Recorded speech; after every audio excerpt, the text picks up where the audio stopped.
Yo, what's up guys? Kali Politika. So, inimpeach ng camera si BP Sara. So, kailangan natin iboto sa Senado.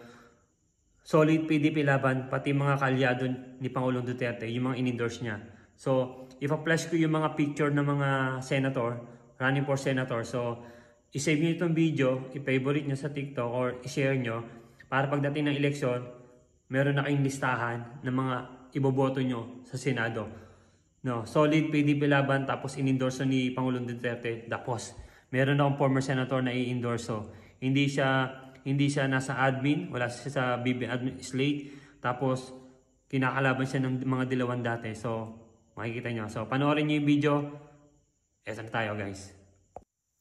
Senator Bongo, PDP laban. Senator Bato de la Rosa, PDP laban. Congressman Marcoleta, Independent. Attorney Jimmy Bondoc, PDP laban. Rodriguez, Attorney Vic Rodriguez. Attorney Hinlo JB, PDP laban. Attorney Lambino Raul, PDP laban. Pastor Kibuloy, Independent.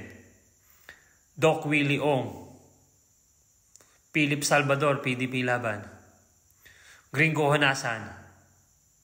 Yun na nga guys, pinakita ko na yung mga photo ng mga running for senator. So, kailangan natin iboto yan. No? PDP laban, straight PDP laban, kalyado ni Pangulong Duterte at si former Senator Gringo Honasan. Yung mga guardians dyan, mga RAM, ex-army, alam nyo na yan. So, kailangan natin, no? Service ng totoo, may prinsipyo, may dignidad. Former Senator Gringo Honasan. No? So, bago matapos tong video na to guys, pa-help naman guys, patulong naman. No? Meron na isang kaibigan sa TikTok, no? Isang DDS, solid DDS, dating ex-military. No?